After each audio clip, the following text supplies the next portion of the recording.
A camera does not know it is filming the last minutes of someone's life. It just runs. It catches a stairwell, a hallway, a departure gate, a live broadcast feed, and it keeps recording long after the moment stops making sense. There is no ghost in any of this, no supernatural hand guiding the story. What is left behind is simpler and harder to sit with, footage that became the only witness to something no one can fully explain. Some of these recordings solved nothing. A person walks into frame, and then, in a way that still resists explanation, walks out of every camera that ever caught them. Others solved everything, and the horror is that they solved it in public, in real time, in front of an audience that never asked to see it. What ties them together is not the supernatural. It is the ordinary machinery of surveillance and home video, pointed at an ordinary morning, catching something it was never built to hold. Here are 5 of the most disturbing encounters ever caught on camera.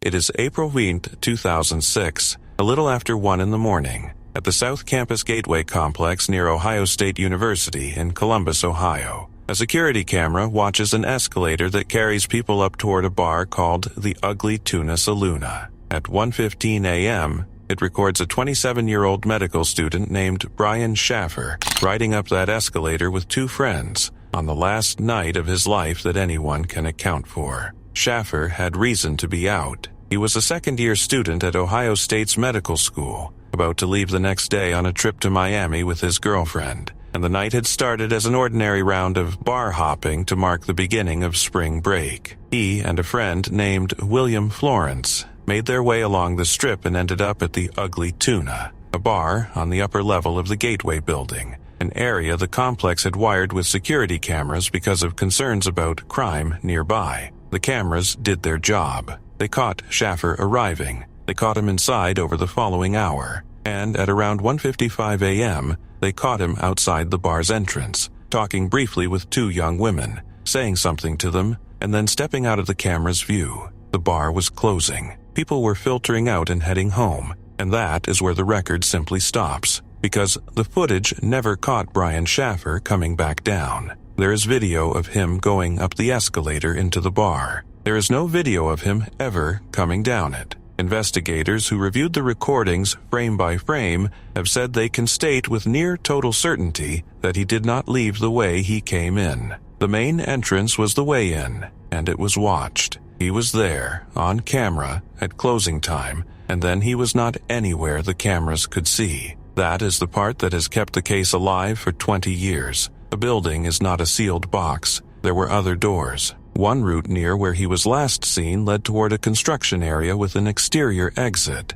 and it is possible that a man could have found his way out through there, though doing it while intoxicated in the dark would not have been simple. Some of those areas had cameras that may have missed him. Some did not. What investigators could not do was produce a single frame showing Schaffer walking out of that building alive by any exit on any camera. The search that followed was enormous by the standards of a single missing person. Police pulled footage from the neighboring bars along the strip and found nothing. They searched sewers and drains beneath the complex. They interviewed the people who had been with him, and most of them submitted to polygraph tests and passed. Florence, the friend he had been drinking with, declined to take one, a detail that fed years of online speculation, but never produced any evidence against him. Tips came in for years. None of them led anywhere. The human cost of the case did not stop with Brian. His father, Randy Schaffer, spent the remaining years of his life searching for his son and pushing authorities to take missing persons cases more seriously. In 2008,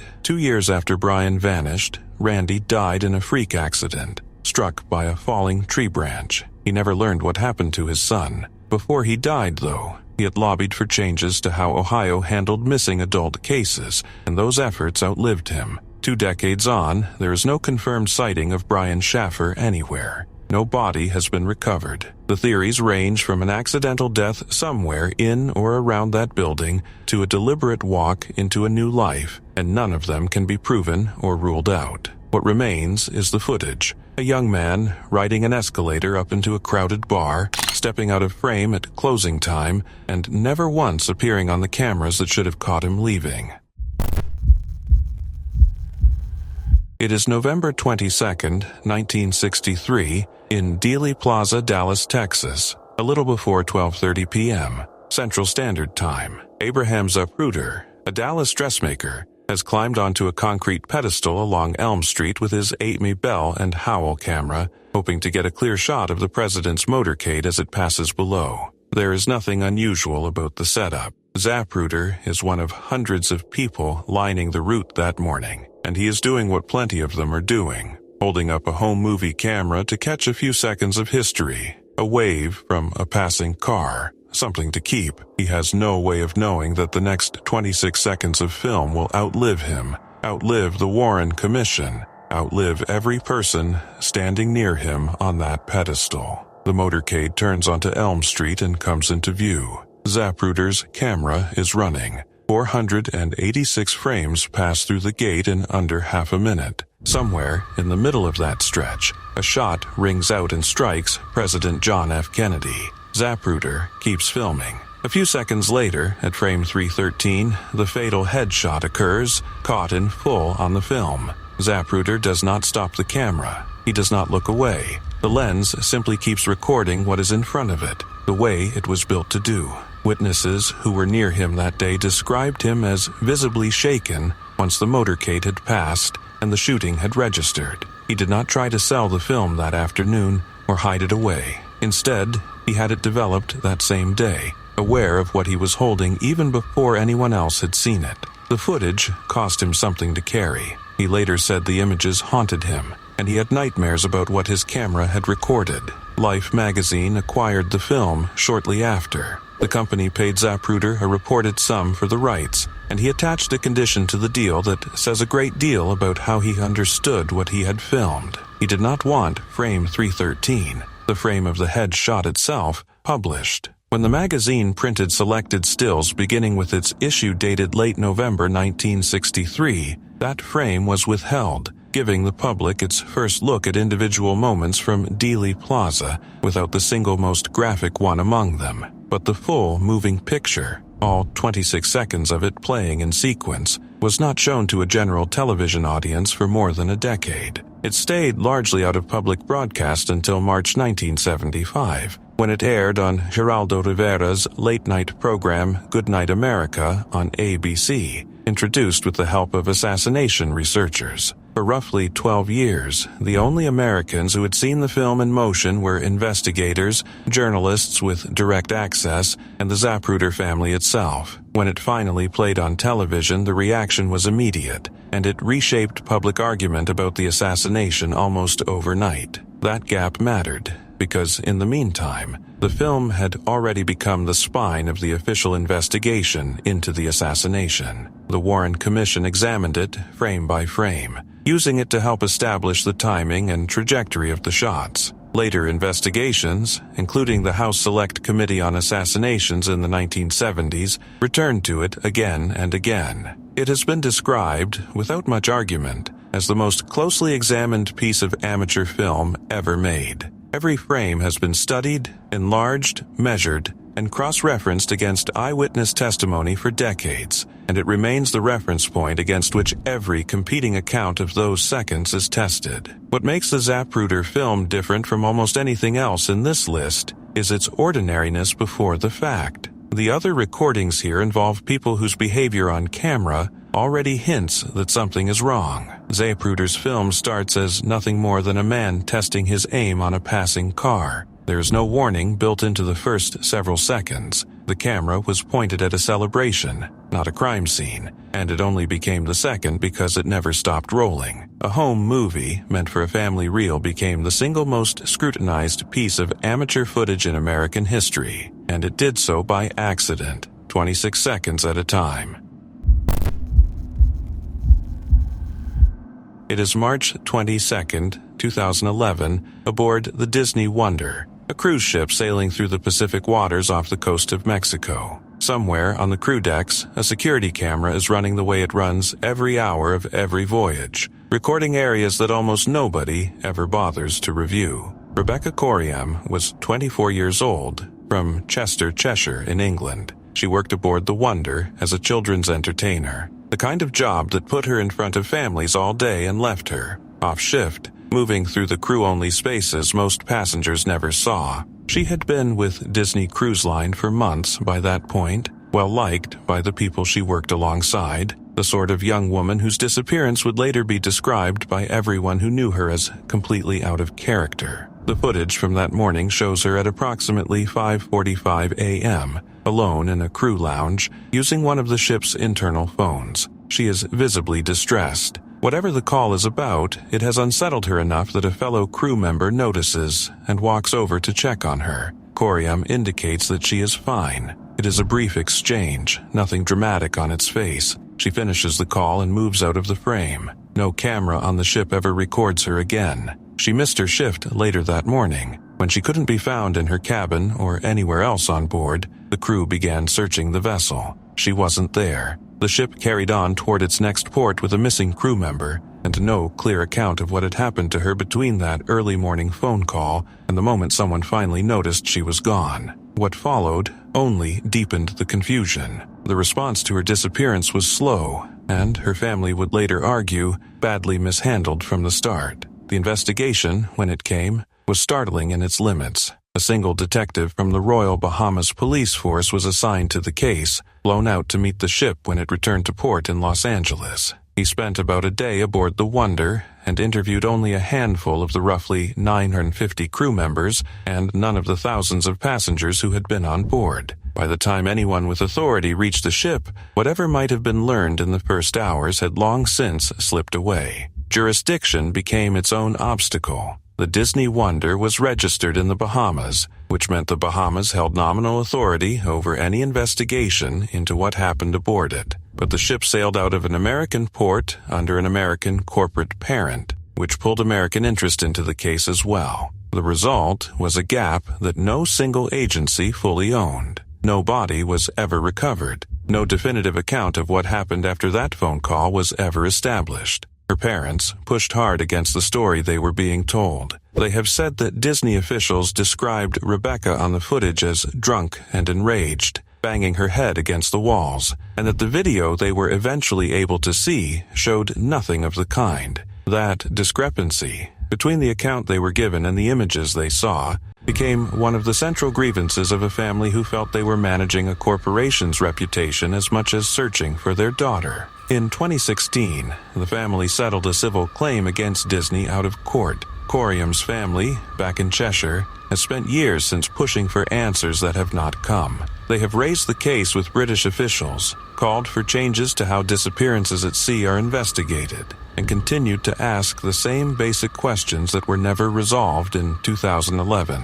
Who she was speaking to on that phone, why she was so distressed, and what happened to her in the hours after the last camera caught her walking away. This isn't a case where a theory can responsibly fill the gap. It is simply a case where the evidence stops. What's left is the footage itself, a young woman on a ship phone before dawn, upset about something no one can name, reassuring a coworker that she is fine, and then stepping out of view of the last camera that would ever record her. More than a decade on, that clip is still the final confirmed sighting of Rebecca Corium.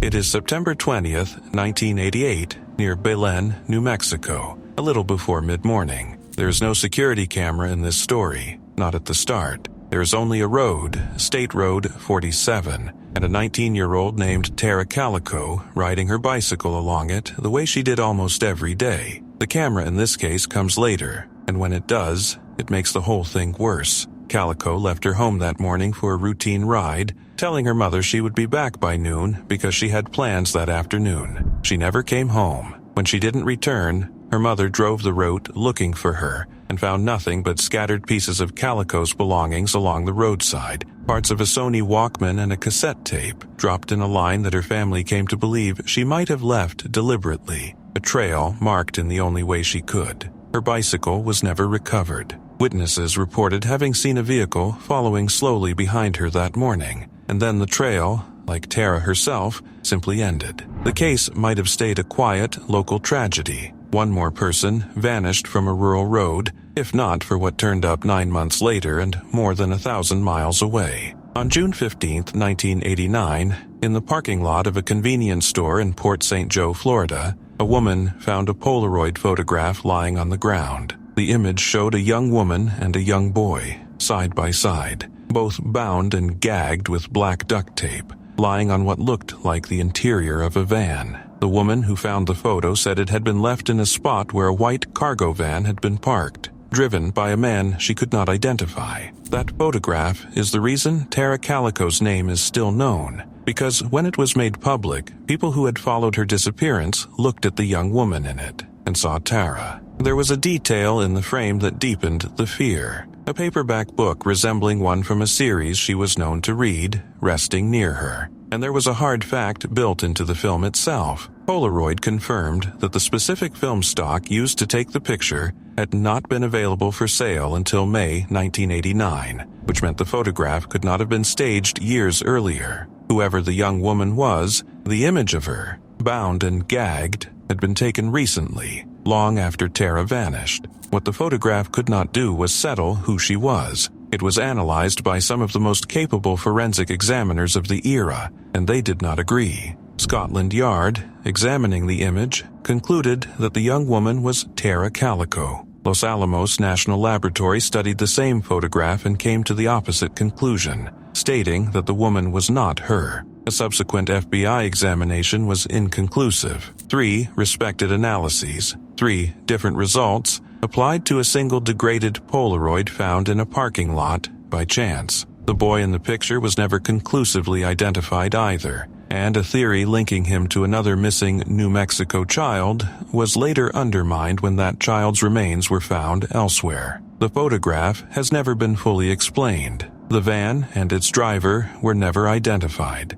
And in the years since, other blurry images have surfaced claiming to show Tara in captivity, none of them ever authenticated. The case sat unsolved for decades, worked and reworked by investigators who kept returning to that single found photograph as the one piece of physical evidence that might connect a vanished New Mexico teenager to a van in a Florida parking lot. In recent years, authorities have said the investigation reached a point where they believed there was enough to bring to prosecutors for review, though the details have remained under court seal. What remains is a photograph nobody meant to leave behind. A young woman and a boy, bound, staring at a lens held by someone who was never found, developed on film that proved the image was recent, discovered by accident on the ground of a parking lot 1,000 miles from where Tara Calico last rode her bicycle into a morning she never came back from.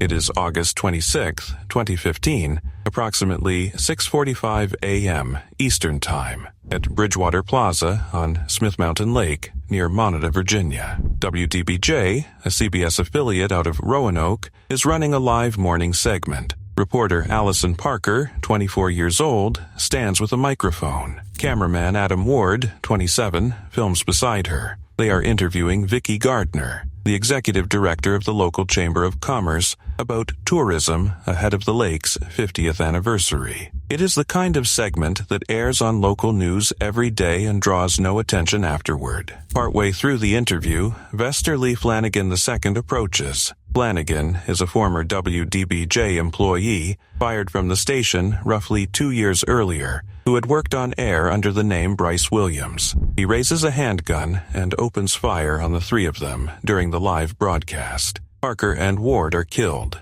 Gardner is shot as well and survives after surgery. The attack happens in front of a rolling broadcast camera, and for a few seconds, before the station can cut away, viewers watching their morning news at home see the moment begin to unfold in real time. What sets this case apart from the others is that it was recorded twice, from 2 opposing points of view. Ward's camera was live at the instant of the attack, transmitting the segment to television sets across the region as it happened. Separately, Flanagan had mounted a camera on himself before the shooting and filmed the attack from his own perspective. He posted that footage to his personal social media accounts afterward, before the platforms took it down. 2 recordings of the same few seconds exist because 2 people were filming for entirely different reasons. One for the morning news, one for himself. This isn't a detail included for shock value. It matters because it changed how the event was covered and recovered in the years after, and how footage like this gets discussed,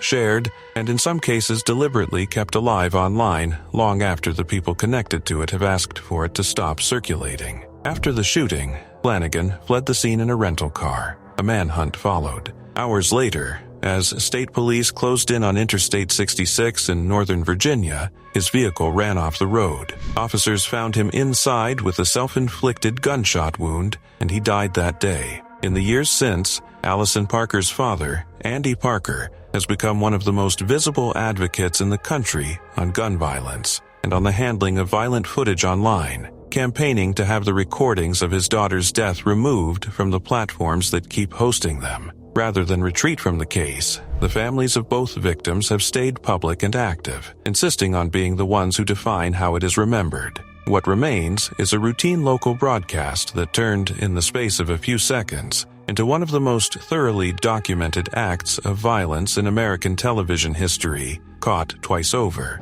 from two cameras that were never supposed to be recording the same thing. 5 cameras, 5 recordings, and in every case a machine that simply kept running. Some of these tapes closed the door on what happened. Most of them only proved how little a camera can explain on its own. What they share is the same quiet fact underneath, a lens pointed at an ordinary moment, holding on to something long after the people in the frame were gone.